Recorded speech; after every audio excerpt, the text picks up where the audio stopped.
Senhor presidente, só apenas pela ordem. Por favor. Vossa Excelência está votando as preliminares, eu vou me reservar o direito de voltar a elas na oportunidade em que eu vou votar. Porque desde o recebimento da denúncia, por uma questão de coerência, eu sempre ressalvei que vencido nessas posições. Sorte que eu vou voltar a essa, muito embora, assim como Vossa Excelência votando direto, eu também vou votar direto, mas vou abordar também as questões preliminares. Obrigado, presidente. Não, obrigado, ministro Fux.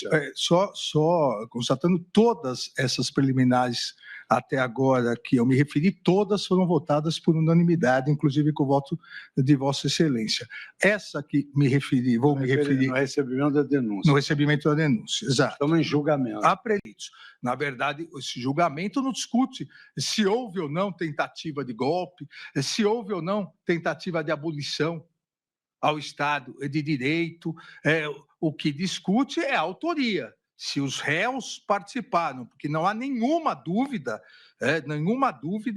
nessas todas condenações e mais de 500 acordos de não persecução penal, de que houve tentativa de abolição ao Estado Democrático de Direito, de que houve tentativa de golpe, que houve uma organização criminosa e que gerou dano ao patrimônio público. Isso, tanto o plenário do Supremo Tribunal Federal reconheceu, e por ampla maioria, o plenário do Supremo Tribunal Federal reconheceu, por 9-2, quanto a primeira turma do Supremo Tribunal Federal. E aqui, a partir desta live, já se verifica também, o que é muito importante, a utilização do mecanismo que ficou muito conhecido, um mecanismo utilizado por essa organização criminosa a partir do gabinete do ódio, as denominadas milícias digitais. Ou seja, a live era realizada para imediatamente, a partir de um complexo sistema de financiamento, produção e divulgação, com utilização de inúmeros robôs, inclusive, se divulgar essa desinformação de forma massiva, para realmente atentar contra os poderes constituídos. O réu Jair Messias Bolsonaro deu sequência a essa estratégia golpista estruturada pela organização criminosa sob a sua liderança, para já colocar em dúvida o resultado das futuras eleições, sempre com a finalidade de obstruir o funcionamento da justiça eleitoral, atentar contra o poder judiciário e garantir a manutenção do seu grupo político no poder, independentemente dos resultados das eleições vindouras. Determinando que daqui para frente, quero que todo ministro fale o que eu vou falar aqui e vou mostrar. E exatamente o que falou e mostrou foram notícias fraudulentas e ataques à justiça eleitoral e ao poder judiciário. Continuou o réu Jair Bolsonaro, porque os caras estão preparando tudo, para o Lula ganhar no primeiro turno, na fraude. Vou mostrar como e por quê. Alguém acredita aqui em Fachin, Barroso, Alexandre de Moraes? Alguém acredita? Se acreditar, levanta o braço. Acredita que eles são pessoas isentas? Estão vendo acontecer? E nessa reunião, e a organização criminosa tinha tudo planejado sequencialmente nos atos executórios. Nessa reunião do dia 5 de julho, já o réu Jair Messias Bolsonaro anuncia para todos que vai realizar uma reunião com embaixadores, entre aspas, para mostrar o que está acontecendo e repetir a desinformação, as mentiras sobre fraudes nas eleições, para deslegitimar o poder judiciário, a justiça eleitoral e desacreditar a democracia no Brasil. Mas não só ameaça frontalmente a independência do poder judiciário, mas também instiga todos os participantes a fazerem o mesmo. Daqui para frente, diz ele, quero que todo ministro fale o que eu vou falar e vou mostrar. E afirma que, se não fizerem, as consequências do jogo todo mundo vai pagar. Nessa reunião, o réu Jair Messias Bolsonaro pratica outros ilícitos, além dos denunciados pela Procuradoria-Geral da República, ao acusar os ministros do Supremo Tribunal Federal de corrupção, dizendo: eu não vou falar que o Fachin está levando 30 milhões de dólares, não vou falar isso aí, que o Barroso está levando 30 milhões de dólares, não vou falar isso aí, que o Alexandre de Moraes está levando 50 milhões de dólares, não vou falar isso aí, não vou levar para esse lado. Mas algo esquisito está acontecendo. Esse cidadão que está aqui é um marxista, advogado do MST. Não sou eu, ministro Flávio. Aqui a referência foi o ministro Fachin. Eu também não. O Alexandre de Moraes, vocês sabem qual é a vida pregressa dele. O Barroso, vocês sabem também. Indagado no interrogatório judicial por esse magistrado, na 42ª pergunta que esse magistrado fez, ministro Flávio, após os advogados terem feito 14 perguntas, indagado pelo relator, se desculpou, disse que era o jeito dele, que não tinha nenhuma prova, só que aí demonstrou qual o modus operandi do líder da organização criminosa. Disse que não tinha nenhuma prova, mas que se fossem outros 3 ministros, falaria a mesma coisa. Na verdade, não tinha prova em relação a esses 3. Falou em relação a esses 3 porque um tinha sido presidente, outro era e o outro seria. Ainda foi indagado se a fala de Mauro Cida do depoente em relação ao trecho, ele enxugou o decreto, que ele teria percebido que houve enxugamento do decreto. E ele disse que foi um decreto mais resumido realmente. Ou seja, comprovando que houve, por parte de Jair Messias Bolsonaro, ele realmente mexeu no decreto. Óbvio, se ele é o líder da organização criminosa, se ele iria se perpetuar no poder, se ele chama os comandantes das forças e o ministro da Defesa para apresentação, e se ele diz que há necessidade de algumas alterações, e ele próprio disse que discutiu isso, é óbvio que os decretos, as minutas foram mudando por vontade predominantemente de quem? Do líder da organização criminosa. Ser encontrado no meio daqueles eventos que eu já narrei a vossas excelências, que se pretendia o quê? Instabilidade institucional e caos social. Para apresentação aos comandantes, como foi feito pelo réu Jair Messias Bolsonaro, precisamos de GLO.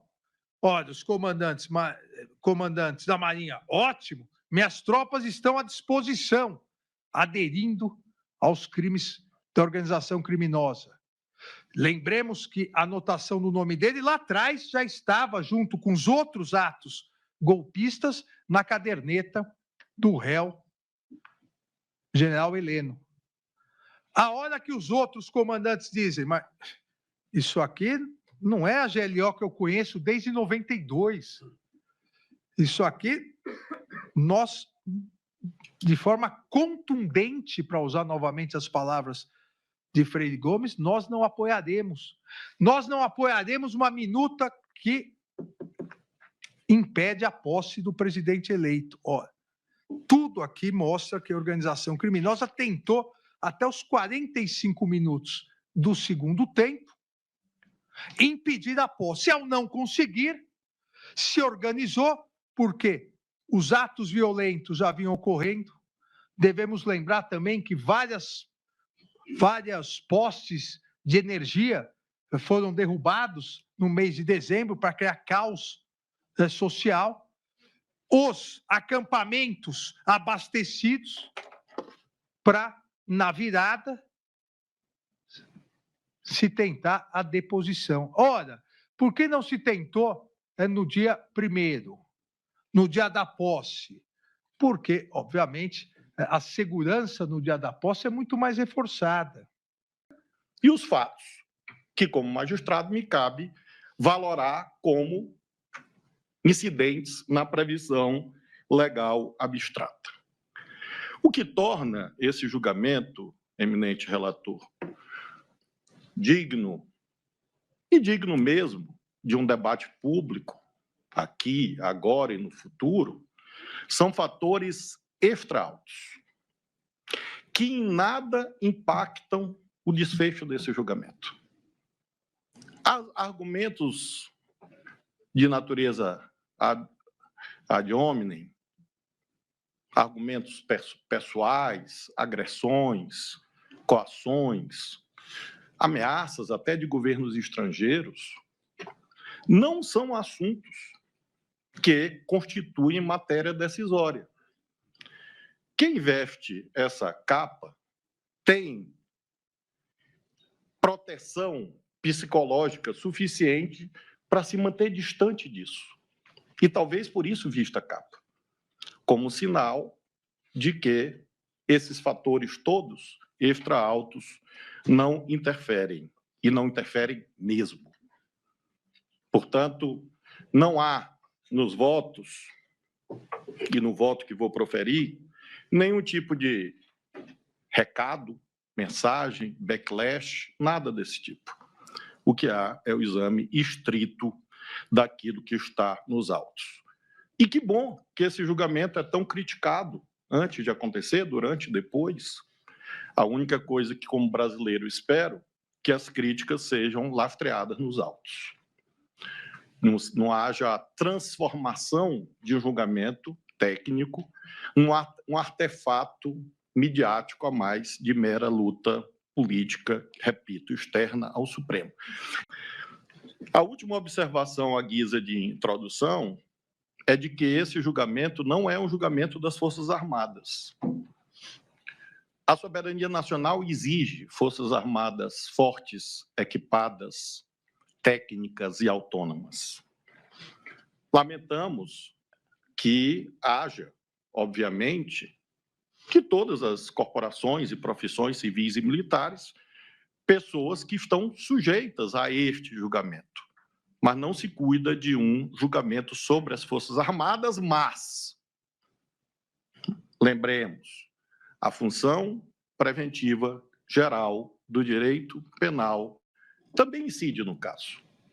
Não é normal que a cada 20 anos, como o eminente ministro relator lembrou, e outro dia o presidente Luiz Roberto Barroso lembrou no plenário, também o ministro decano, Gilmar Ferreira Mendes, nós tenhamos eventos de tentativa ou de ruptura do tecido constitucional.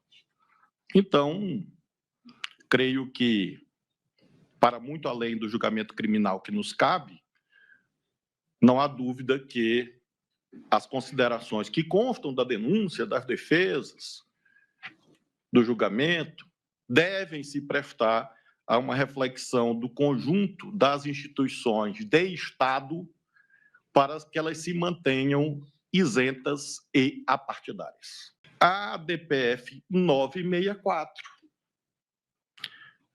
Leio o voto, trecho do voto do ministro Alexandre de Moraes.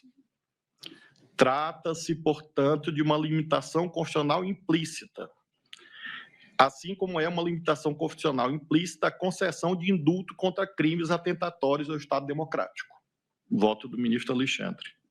Voto do ministro Gilmar, analisando indulto, igual, nesse caso, a anistia, ato de soberania de clemência.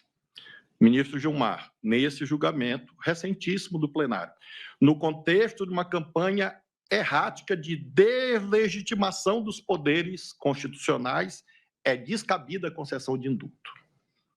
Ministro Luiz Fux, eminente colega de bancada, abro aspas, crime contra o Estado democrático de direito é um crime político e impassível de anistia, porquanto o Estado democrático de direito é uma cláusula pétrea, que nem mesmo o Congresso Nacional, por emenda, pode suprimir.